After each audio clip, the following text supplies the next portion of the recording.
Presidente, Sr. Ministro, Sr. Secretário de Estado, tenho a vantagem de, nesta fase já mais adiantada da audição, já algumas questões terem sido respondidas e, portanto, poder partir de um outro ponto.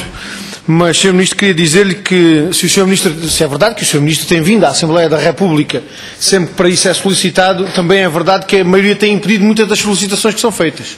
Aliás, ainda a respeito do esclarecimento relativamente à manifestação de novembro dos profissionais das Forças de Segurança e à necessidade de esclarecimentos que temos e em que insistimos relativamente a essa matéria, a maioria impediu que o Sr. Ministro viesse à Assembleia da República prestar esclarecimentos. E, portanto, se o Sr. Ministro, se provavelmente não se poderá dizer que o Sr. Ministro tem fugido, pelo menos pode-se dizer que tem evitado por interposta pessoa da maioria chegar à Assembleia da República para prestar todos os esclarecimentos. E, Sr. Ministro, relativamente ao inquérito e à justificação do inquérito e a toda esta questão que o Sr. Ministro já deu, relativamente ao inquérito e à entrega do inquérito, do resultado do inquérito à Assembleia da República, o Sr. Ministro, queria dizer-lhe que a relevância política desse inquérito foi atribuída ao mesmo pelo Governo e pela maioria, recusando explicações sobre a demissão do anterior Diretor Nacional da PSP enquanto o inquérito não tivesse concluído, recusando a audição do Sr. Ministro com essa justificação, quer o Governo, quer a maioria, atribuir essa relevância política ao inquérito que foi mandado instaurar. E, portanto, essa relevância política, Sr. Ministro, e sobretudo a relevância das explicações que até hoje não foram dadas com a desculpa do inquérito, mantém-se inteiramente. E continuam por explicar, Sr. Ministro, continuam por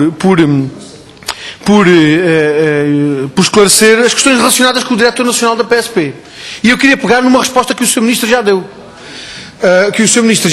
Relativamente a essa questão e respondendo à questão da nomeação do atual Diretor Nacional da PSP, diz o Sr. Ministro que foi demitido o anterior Diretor Nacional e foi nomeado o novo Diretor Nacional, não porque fosse ele o responsável pelo comando da força que estava na Assembleia da República, porque não era o novo Diretor Nacional da PSP, que era o comandante da força que estava na Assembleia da República no dia 21 de novembro, não foi por isso, porque o comandante dessa força era outro.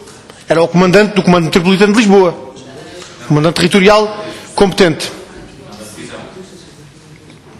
O Sr. Ministro, foi esta a explicação que deu. Não foi essa a explicação que deu, então há de clarificar essa explicação. Porque também o comandante do Comando Metropolitano de Lisboa foi promovido para comandante da Unidade Especial de Polícia. É verdade. O despacho do Sr. Ministro de 2 de dezembro, que foi publicado no dia 3, confirma isso. E, portanto, o Sr. Ministro continua por explicar mais. E depois, o ex-diretor nacional da PSP foi promovido para Paris. Foi promovido para oficial junto da Embaixada em Paris, matéria sobre a qual já tivemos aqui a oportunidade de fazer a discussão. E, portanto, Sr. Ministro, se as explicações relativamente à admissão do anterior, do ex-diretor nacional da PSP continuarem a não ser dadas e, sobretudo, se elas continuarem a ser relacionadas com o inquérito da IGAI, nós teremos que continuar a insistir na obtenção deste inquérito. E mais, Sr. Ministro, a explicação que o Sr. Ministro dirigiu à Assembleia da República para não enviar o inquérito não colhe. Não colhe, Sr. Ministro.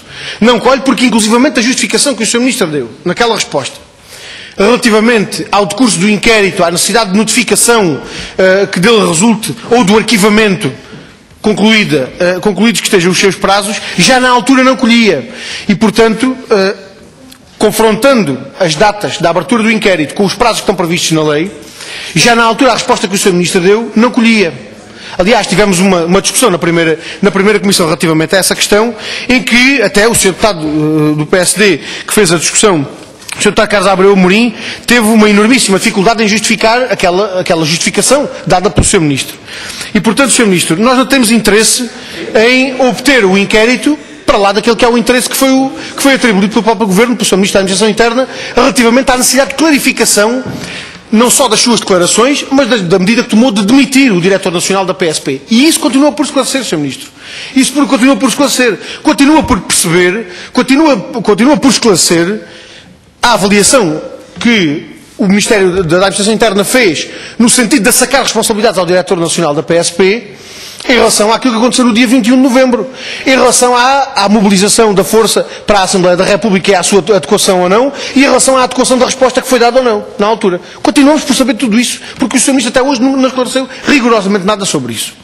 Mas sobre as manifestações dos profissionais dos serviços e forças de segurança, Sr. Ministro, porque é sobretudo isso, é sobretudo aí que queria concentrar a atenção, e sobretudo aí queria concentrar as questões que o Grupo Parlamentar do PCP tem para lhe colocar.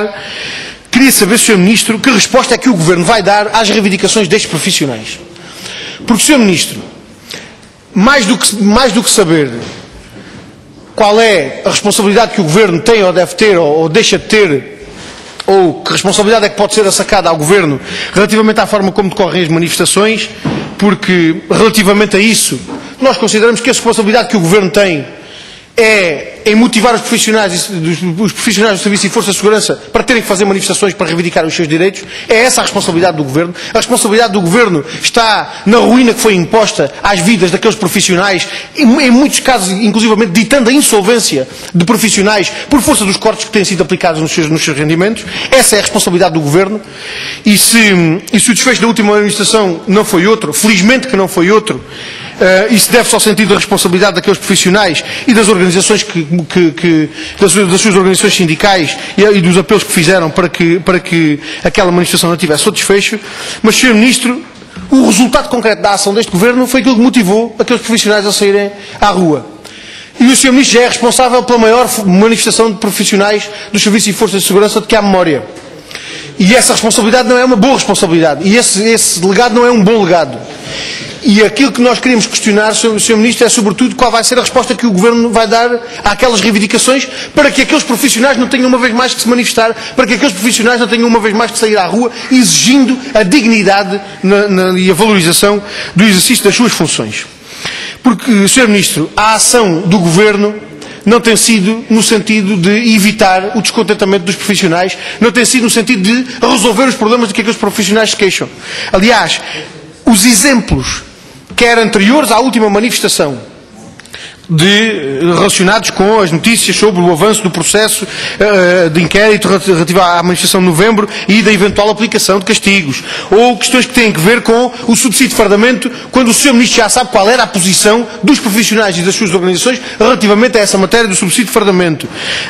O facto de ter reunido em bloco com as estruturas sem avisar previamente quanto ao método, ou as questões relacionadas com a aprovação do regulamento disciplinar da GNR e da sua extensão aos profissionais na reforma, que têm nos últimos tempos até desenvolvimentos que confirmam esta atuação do Governo, porque a portaria relacionada com os gratificados, que vai penalizar sobretudo os profissionais da GNR, foi publicada sem sequer terem sido ouvidos os responsáveis das associações sindicais sobre esta matéria.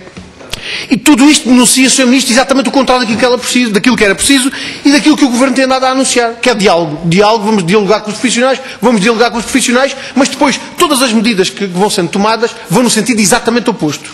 E vão no sentido de não só não responder aos problemas que motivaram aquelas manifestações dos profissionais das forças e serviços de segurança, como ainda por cima acentuar o afastamento em relação a esse processo de diálogo que era preciso encetar, nomeadamente com as associações sindicais, profissionais, socioprofissionais, para ultrapassar todos estes problemas, todas estas dificuldades. E, portanto, Sr. Ministro, a questão fundamental que se mantém é esta. É saber se o Governo vai continuar a preferir convocar o Corpo de Intervenção, o CIR da PSP, o Batalhão Operacional da GNR, não evitando as manifestações e não resolvendo os problemas dos profissionais, ou se, ao contrário, vai dar alguma resposta concreta a estes problemas concretos que têm sido a motivação destas manifestações dos profissionais das Forças e Serviços de Segurança. E o Sr. Ministro já hoje deu aqui uma resposta em relação ao subsídio de fardamento, respondendo ao Partido Socialista, com as responsabilidades do Partido Socialista. Eu diria, Sr. Ministro, que as responsabilidades do Partido Socialista por aquilo que fez no anterior Governo também de pouco adiantam aos profissionais dos serviços e forças de segurança. De pouco adiantam. O Sr. Ministro pode dizer que somos melhores que os anteriores, porque os anteriores deixaram isto na penúria e nós alteramos qualquer coisa. Mas isso de pouco adianta aos profissionais, àqueles profissionais dos serviços e forças de segurança. E sobretudo, Sr. Ministro, e gostava que nos pudesse deixar aqui, pelo menos por uma nota de honestidade intelectual, que não queria deixar de lhe reconhecer, mas por exigências de honestidade intelectual, que fizesse a comparação com essas alterações ao subsídio de fardamento com as sucessivas medidas de cortes nos vencimentos destes profissionais para perceber se uma coisa é comparável com a outra. E se estes 25 € de aumento proposto ao subsídio de fardamento, ou até os outros que o Sr. Ministro fez referência, chegam para compensar aquilo que são, em muitos casos, perdas de centenas de euros nos rendimentos mensais destes profissionais. Porque é disso que estamos a falar, Sr. Ministro. Não são 25 € que vão compensar as centenas de euros de rendimentos que estes profissionais têm estado a perder. E diz o Sr. Deputado Telmo Correia, que estes profissionais estão a ser sujeitos às mesmas medidas de cortes que todos os outros, funcionários públicos, que os militares, que todos os outros funcionários públicos ou corpos especiais que têm sido atingidos pelas medidas. Bem, isso não diminui a razão destes. Acrescenta razões também aos outros para lutarem contra estes cortes orçamentais, que é isso que tem acontecido. Mas não diminui em nada as razões do protesto e do descontentamento destes profissionais dos serviços de forças de segurança, tal como não diminui em nada os motivos que levaram os militares no último fim de semana às ruas do nosso país. E, Sr. Ministro, estas coisas têm que se fazer de respostas concretas. A resolução dos problemas que afetam os profissionais dos serviços e forças de segurança do nosso país tem que se fazer de respostas concretas. E o Sr. Ministro fez aqui referência a um processo que fez uma referência incompleta. Fez uma referência incompleta a um processo que eu queria clarificar para que o Sr. Ministro pudesse dar uma resposta cabal sobre esta questão. E que tem que ver com aquelas referências que na discussão do Orçamento de Estado o Sr. Ministro fez à consideração do Corpo Especial da PSP e à necessidade de considerar um estatuto que reconhecesse essa consideração especial no âmbito das forças de segurança. E eu queria clarificar este processo que está aqui em discussão na Assembleia da República, Sr. Ministro. Porque a questão é esta. O Governo entregou à Assembleia da República uma proposta de lei geral de trabalho em funções públicas que dizia zero relativamente à consideração de corpos especiais, nomeadamente das forças de segurança. A proposta de lei não dizia rigorosamente nada. O PSD e o CDS apresentaram propostas de alteração àquela proposta de lei prevendo a especificidade da PSP.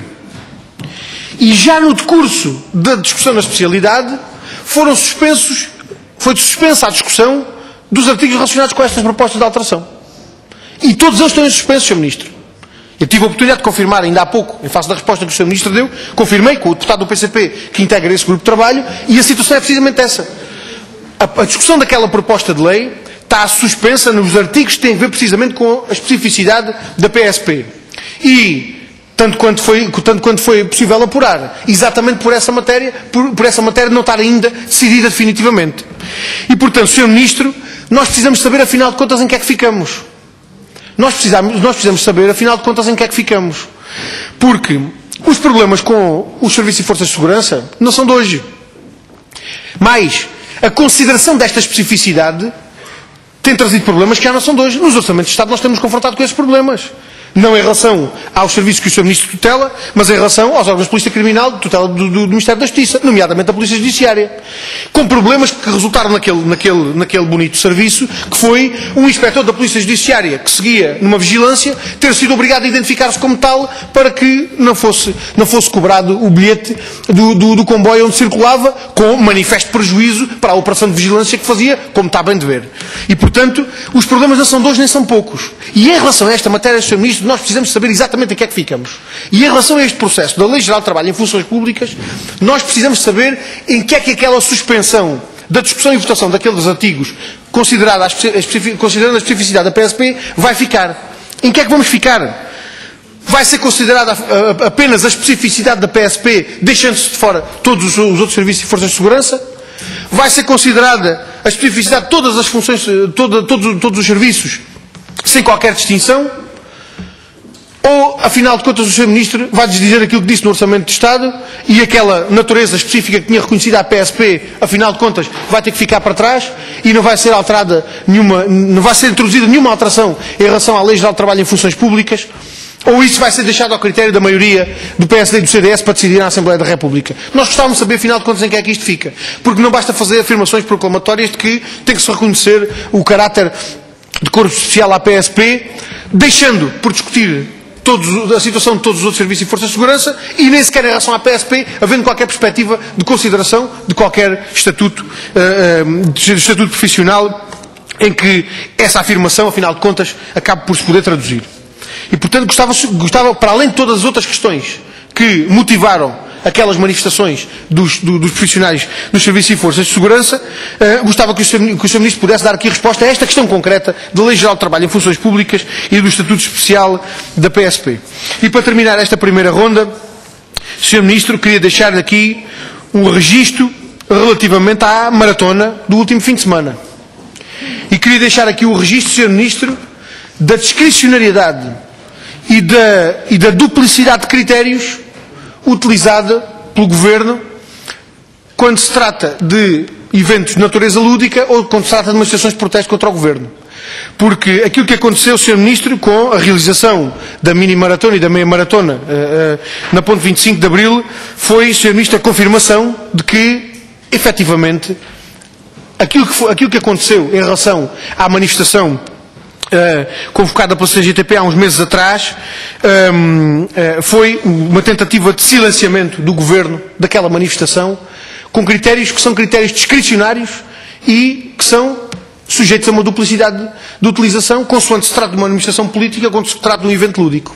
Porque aquilo que aconteceu foi exatamente isso. O Governo tentou impedir a realização de uma manifestação da CGTP com argumentos com falsas preocupações de segurança, que afinal de contas escondiam uma motivação política. Porque, exatamente nas mesmas circunstâncias, foi possível realizar um evento lúdico na maratona, de uma meia-maratona na ponte 25 de Abril, que ainda assim não foi exclusivamente um evento lúdico, porque houve portugueses que não deixaram de aproveitar aquele evento lúdico para protestar contra o Governo e para exigir a demissão do Governo e, portanto, ainda assim confirmou-se que um evento lúdico também pode ser transformado numa ação de protesto contra o Governo e contra as suas políticas e que, afinal de contas, mesmo assim, a duplicidade de critérios e a discricionariedade de critérios que o Governo utiliza, suscitando problemas de segurança e falsas preocupações de segurança para esconder verdadeiras motivações políticas, acabam por não poder ser inteiramente eficazes. Obrigado, Sr. Presidente. Sr. Ministro, sobre o relatório da IGAI e alterações no comando da PSP. Não foi o PCP que se lembrou de fazer essa associação, entre uma coisa e outra. O Sr. Ministro terminou a abertura do inquérito e a maioria escudou-se na abertura desse inquérito para evitar o pedido de responsabilidades ao Ministro, o pedido de esclarecimentos ao Ministro sobre a decisão de demissão do Diretor Nacional da PSP. Mas a maioria na altura fez isso, utilizou o inquérito ao IGAI para evitar o pedido de esclarecimentos ao Sr. Ministro e só numa segunda fase esses esclarecimentos foi possível obtê-los, naquela discussão que já fizemos aqui anteriormente, sem nunca a maioria deixar de fazer esta associação entre uma coisa e a outra. E, portanto, eu julgo que os esclarecimentos que o Sr. Ministro deu são particularmente úteis para a bancada do PSD, que tanto tem insistido nisso. Agora, Sr. Ministro, continua por esclarecer todas as questões que já na outra audição lhe tínhamos colocado e que nesta audição o Sr. Ministro olimpicamente continua a não responder. E que, aliás, o Sr. Ministro o Sr. Ministro volta sempre atrás no raciocínio lógico para nunca chegar à conclusão. Que a decisão de demissão do Diretor Nacional da PSP foi uma decisão política, já nós sabíamos. A motivação dessa decisão política é que nós queríamos chegar a ela. O que é que motivou? Quando o Sr. Ministro diz que aquilo que aconteceu foi suficientemente grave para exigir responsabilidades ao mais alto nível da estrutura da PSP, como é que o Sr. Ministro densifica o conceito de gravidade? Qual é a gravidade? Qual era a resposta que o Sr. Ministro queria que as forças tivessem dado naquela altura? Ou que outro tipo de força é que o Sr. Ministro queria que tivesse sido mobilizada para as escadas da Assembleia da República? A PSP tinha alguma informação que indiciasse que aquilo ia acontecer? Para que tivesse mobilizado outro tipo de efetivo? Que não mobilizou? Ou, com aquele efetivo, devia ter dado outra resposta quando aquilo aconteceu? O que é que o Sr. Ministro queria que acontecesse, que não aconteceu, que justifique então a gravidade daquilo que veio a ocorrer. É aí que nós queremos chegar, Sr. Ministro. E, perante as respostas que nos foram sendo dadas pela maioria, nós até tememos que a resposta esteja no relatório da IGAI. Temos medo que isso aconteça, Sr. Ministro. Temos medo que isso aconteça. Porque se isso for assim, estamos perante aquela circunstância que o Sr. Deputado José Magalhães há pouco estava a descrever. E, portanto, obviamente que nós queremos uma justificação, uma resposta política para aquela opção política de retirar aquelas consequências políticas. Porque já se percebeu que, do ponto de vista operacional, não foi essa a leitura. Aquilo que se sucedeu não foi essa a leitura. Não podemos retirar das decisões que se sucederam, nomeadamente, o Sr. Ministro quer que seja considerada como uma promoção a nomeação do ex-diretor nacional da PSP para Paris. Não lhe chamo nomeação, chamo-lhe uma prateleira dourada, chamo-lhe aquilo que quiser. Chame-lhe aquilo que quiser. Agora, aquilo que se seguiu, as medidas que foram tomadas depois, em relação ao comando da PSP, não falo só da nomeação do novo diretor nacional, falo até da nomeação do novo comandante da Unidade Especial de Polícia. Sr. Ministro, não há nada que indicie que a resposta operacional que foi dada no dia 21 de novembro desagrada ao Ministério. Não há nada que indicie isso. Portanto, qual é a justificação que, afinal de contas, teve aquela demissão do diretor nacional da PSP? Será que a conclusão única é descuidar o Ministro da Administração Interna, que sacrificou o diretor nacional da PSP para não apresentar a sua própria demissão? É essa a única justificação política para aquela demissão? É aí que nós queremos chegar, Sr. Ministro. E são essas respostas que nós queremos. Nós não estamos à espera que o Sr. Ministro nos dê esta última. Obviamente. O Sr. Ministro já está a rir. Pois, obviamente, nós não estamos à espera que o Sr. Ministro nos dê essa última. Claro que nunca na vida há de dar. Agora, tem que responder a todas as outras questões para nós percebermos se a única conclusão possível é essa ou não. E ainda sobre as questões dos profissionais das Forças de Serviço de Segurança, Sr. Ministro, gostava de dizer-lhe o seguinte: eu coloquei 4 questões muito concretas em relação à Lei Geral do Trabalho em funções públicas. Qual é a perspectiva do Governo? É considerar apenas a especificidade da PSP? É considerar a possibilidade de estatuto especial para todos os serviços e forças de segurança, sem distinção? É desdizer aquilo que disse no Orçamento de Estado e afinal não há estatuto especial para ninguém? Ou é deixar isso nas mãos das bancadas do PSD e do CDS, sem que o Governo assuma qualquer responsabilidade em relação a isso? 4 alternativas. Se o Sr. Ministro tiver outra, acrescente-a. Agora, o ponto em que nós estamos hoje, nesta discussão, no âmbito do grupo de trabalho, é que é insustentável. É insustentável. Nós já percebemos que o PSD e o CDS apresentaram propostas de alteração à Lei Geral do Trabalho em funções públicas, clarificando o estatuto especial da PSP para marcarem um espaço. Já percebemos que, entretanto, se arrependeram, porque quando chegou a altura de discutir aquelas propostas, de repente, já não se sabia se era só para a PSP, se havia outros serviços que tivessem de ser considerados, outras forças tivessem de ser consideradas, e, portanto, perante essa indefinição não se podem votar nos artigos, e suspendeu-se a discussão e a votação de todos os artigos. Mas este processo tem que ter uma conclusão, Sr. Ministro. E, portanto, nós queremos perceber, destas 4 alternativas, qual é aquela que o Governo aponta para a resolução para o desenlace deste problema. Ou, não servindo nenhuma destas, qual é a quinta solução para isto? Sr. Ministro, sobre a ponte e as manifestações na ponte, ou as maratonas na ponte, queria apenas registrar o seguinte: a justificação que o Sr. Ministro deu para a decisão que tomou relativamente à manifestação convocada pela CGTP foi uma decisão escurada em justificações técnicas de segurança.